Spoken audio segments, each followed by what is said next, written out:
Hi, welcome to the Daiku podcast and Daiku Game Pitch.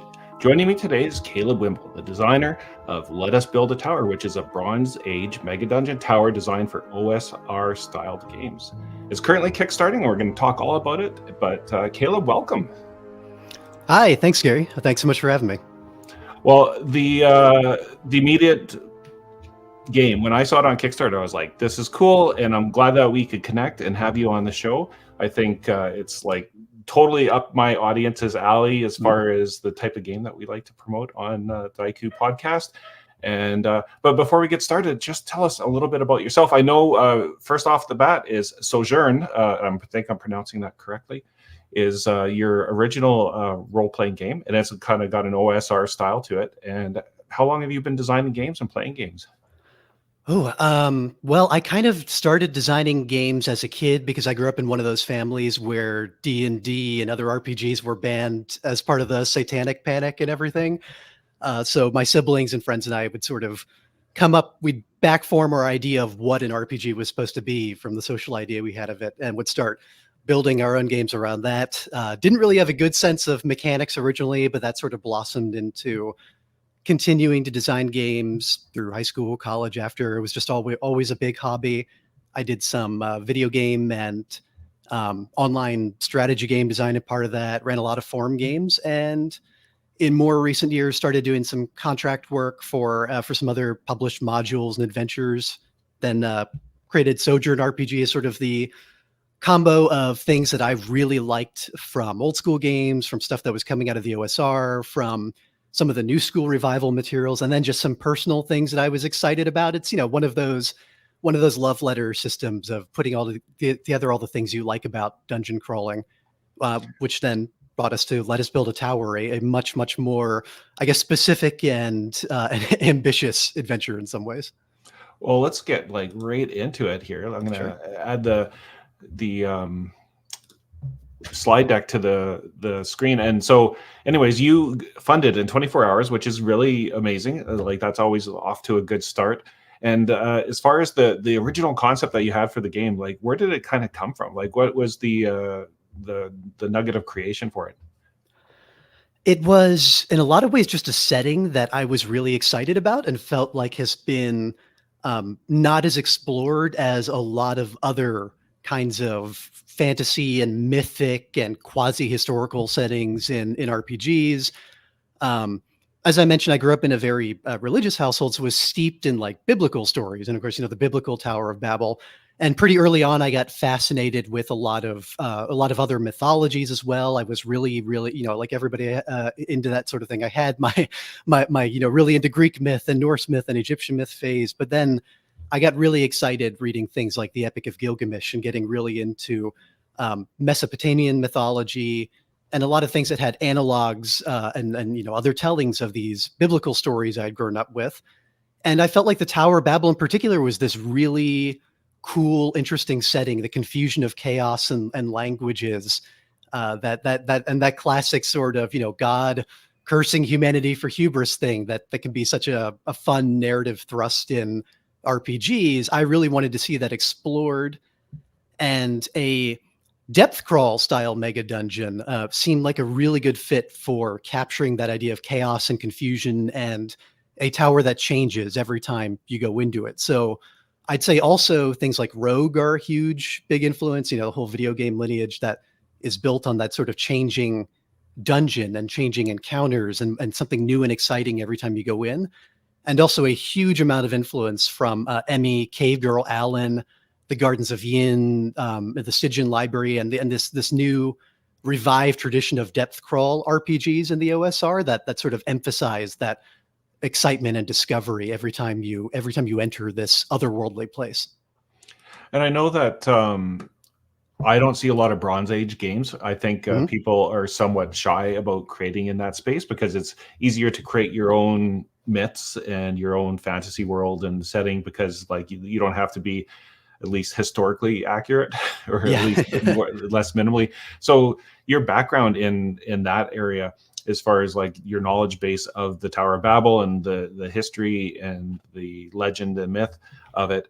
How much did that help inform your design? And like, were you conscious of like that kind of trying to be as accurate as possible? Well, I would say all of those things were enormous influences. Accuracy is not what I would call this in terms of like historical accuracy to an actual Bronze Age period, because it really is within the realm of myth, and sort of taking from the story like Enmerkar and the Lord of Arada, like all these cultures telling different early versions of these stories that have become touchstones for so much human culture throughout history and to today, like all these influencing all these different traditions and religions and backgrounds. And I wanted to sort of capture that feel of living in a time of full belief in this other world as being as real as the present world, and the idea of the gods as these larger than life characters who are also patrons of cities and a part of people's daily life and the rituals. I wanted that to be as much a part of it as the fantasy and the horror, and sort of melding that into a sense that you're going into another way of thinking about the world, that is, totally different from like the Tolkien type fantasy setting, or what people, what often becomes like the default in D&D. But it doesn't require you to have like a really specific historical knowledge of one period. It's drawing from the myths that actually span like more than 1,000 years of Mesopotamian history and retellings from civilizations and cities from Sumer to the Akkadian Empire, to the Babylonian Empire much later, the Assyrian Empire. And it's sort of playing in that space of how all these stories interact and change in this kind of cataclysmic apocalyptic setting where a new story is coming into being. So yeah, I wanted to give players the sense of being a part of that kind of changing mythic space, rather than being one very particular time and place historically. And we've already seen a couple slides with some incredible art, but let's talk about the artists and the production of the book itself, because it looks like it's going to be a fantastic product. Just talk about, like, I mean, you got a pretty good cast of artists there. Oh yeah. Really incredibly happy with the way that the cover out turned out by Asti and by Goran Gligovic. We have two different versions of the cover. There's sort of like the standard and the premium one that's going to have that dust jacket with Asti's version of this sort of almost surrealist kind of psychedelic view of this apocalyptic scene of angels. There we got David North, Phil Stone, Dan Katinsky, who's my brother actually, and was a fantastic part of this project. Billy Blue. They all did a really wonderful job on the black and white interior illustrations, and bringing to life a lot of these, these mythic creatures and characters. And I think it really adds so much character to the place when you're turning the pages and you're seeing like when you're actually seeing like a King Nimrod depicted in here. You've got you've got like a full cast of figures of myth and biblical tale kind of clashing and melding together here, which I think ultimately we play these games because they're games, and we're having and a lot of it is in our minds and imaginations at the table. But I think when you get a team of artists like this who can really spark a GM's imagination, hopefully give that extra oomph there. It's something for the players too to see. And the print, is it offset print that, or like drive through RPG or anything like that? It'll be an offset print run for the standard and premium edition. Both of these hardcovers, these will not be available print on demand, though the PDF will be probably available on Drive Through RPG after the end of the Kickstarter campaign and all the fulfillment. Cool. And any kind of special like bookmark ribbons or anything like that, or additions to it? Yeah, the premium edition is going to be like an embossed fabric cover, very sort of classic design there. That'll have the bookmark as well.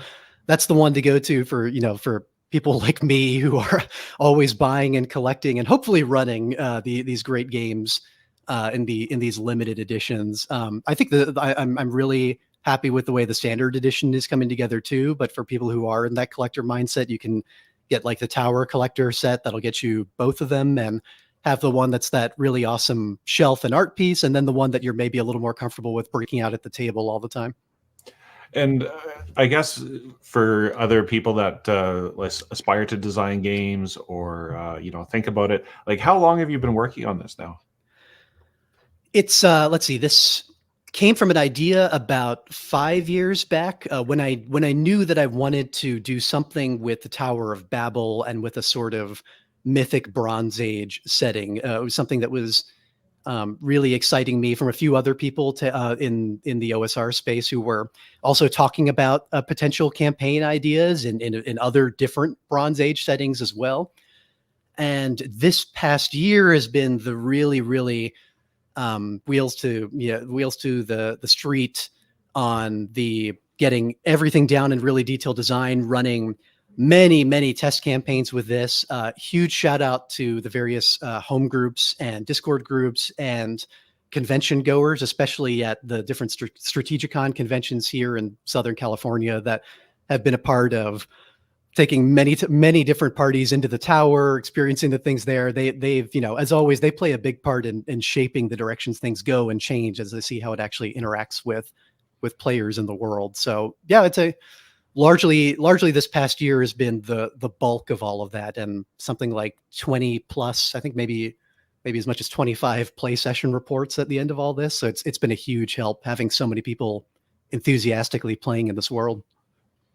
And then you've also got some digital aids for people to play the game. I know your normal Games with Journe has the dice roller and character creation, and you've also added that with this digital version for the tower generator.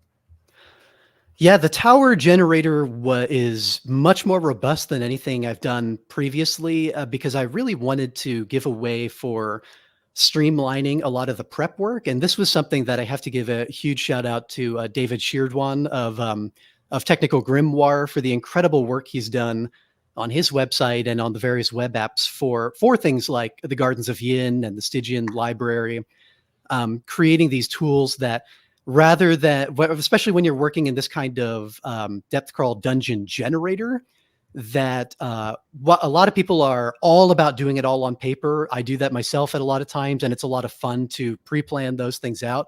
But if you want to run the game on the fly and you don't have all that time to be scoping everything out, this app essentially at a single click creates the entire tower for you. And that's like down to the layout of the different floors. You can click on the different chambers and see what you're going to find in there. And a big part of it being this generative experience is you'll have all these predefined chambers and spaces in the tower that have certain features about them, whether that's a high temple or a builder's tomb or these vats of metamorphosis. But then they will have completely unique features that completely change the character of them, whether that's the chamber might be flooded or overgrown with life or floating in a suspension of gravity. It may have evidence of heavenly beings that have been there, the seraph alteration. And part of what the app does is give the GM a lot more freedom to just be like, oh wow, I'm just gonna tap on what is in this next room, see everything here. I can click this button to get my encounters rolled, to get these really dynamic events happening in the tower, and give you all of that on the fly rather than doing a whole bunch of tables and pre-rolling. It's not necessary, it's not required by any means, but really allows you to just do it with very little preparation. And I find it pretty exciting myself, using even having designed it, having the app just bring all these new things instantly to life. Keeps things fresh as a GM too, even when you've run the same setting a whole lot of times. And that's something that's really valuable to me in games, that could be just as fun when you're refereeing the thing as when you're a player visiting it for the first time.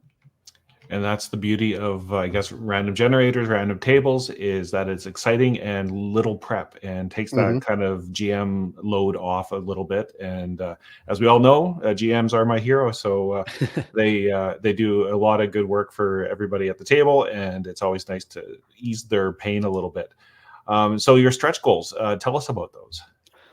Yeah, so we've already hit, honestly, a lot more of those than I had expected to initially, for this being Sojourn RPG Publishing's first Kickstarter. Just in incredible onboarding of backers here who have brought this thing to life. So we've already hit some of the things that we've talked about.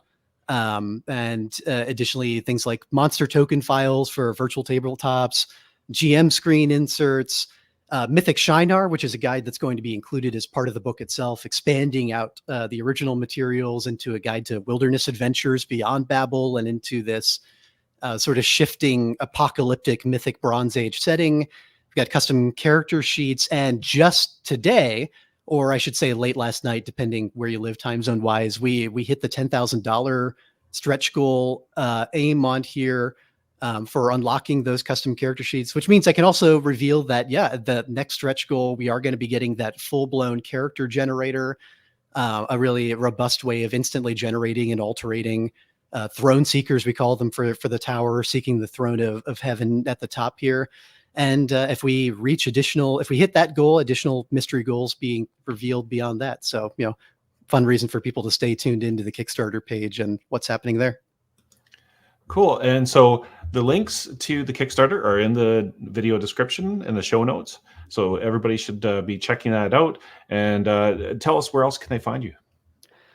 You can find me on Twitter and other socials, generally just at my name, the extremely creative at Caleb Wimble. You can find things about Sojourn RPG Publishing at Sojourn RPG, as it says there. I can always reach me by email at contact@sojournrpg.net, listed there. And I'll happily can continue answering comments and questions on the Kickstarter itself. Anything that people would like to know about the game. There's so much that's hard to really get into a quick pitch on here, but I hope people will be as excited by it as I am. And what do you got cooking in the future? Like, do you see other types of mega dungeons or supplements like this? I do. It's I have a couple of things in the oven. Most likely the next thing that is going to have the publish button hit on it is going to be a let's say more of a traditional adventure settings and instead of dungeons in a wilderness hex crawl, sort of a home setting that I've been very enthusiastically developing for the past 5 to 10 years with a lot of home groups based on my upbringing, which I grew up in Thailand and surrounded by a lot of Southeast Asian folklore and mythology, and really wanted to build out an adventure setting that is sort of based on this high age of sail and exploration, a counter-colonial heist crawl, and kind of a fantasy 17th century sort of world, loosely inspired by a lot of things happening in Southeast Asia and Ayutthaya and other kingdoms at the time there. So that may be the next thing that comes ahead, but can't really give any dates or anything at this point. Really focused on let us build a tower at the moment and getting this out to our wonderful backers. Cool. And it looks like it's going to be it's already funded, and I think it's going to be another feather in your cap, because I think you're doing some really good work here, and you've got a really good stable of artists and a good concept. So I'm excited to see it come to fruition. Yeah, thanks, Gary. And I really appreciate you having me on to talk about this. Oh, and I didn't also shout out our editor, Sam Sorensen, the other person who definitely should be credited for helping bring this to life. Well, I think somebody should get on the internet right now and back it. So make sure that you're helping out. And like I said, the links are in the description. And if you are an indie game designer and you do want to be on the Game Pitch channel here and share a little bit about what you're doing and the game that you're trying to get out there to the world, visit daikugamescom.com/gamepitch, and you can fill out the form and be on the show here yourself. So if you're out there, support your indie game designers and tell them Game Pitch Gary sent you. Hey friends, are you looking for a game that is not Dungeons or Dragons? Well, we got exactly what you need at Daiku Game Pitch. We got zines, we got OSR, we got adventures. But wait, there's more. We got solo games, we got journaling games, we even got card games and dice games. Oh hell, I don't even know what kind of game this is, but we got it. And if you visit us in the next 2 minutes, you're gonna get all the zine quests, zine months, itch fund and backer kits Kickstarters that you can't handle. Visit us at www.dakugames.com and tell them a Game Pitch Gary sent ya.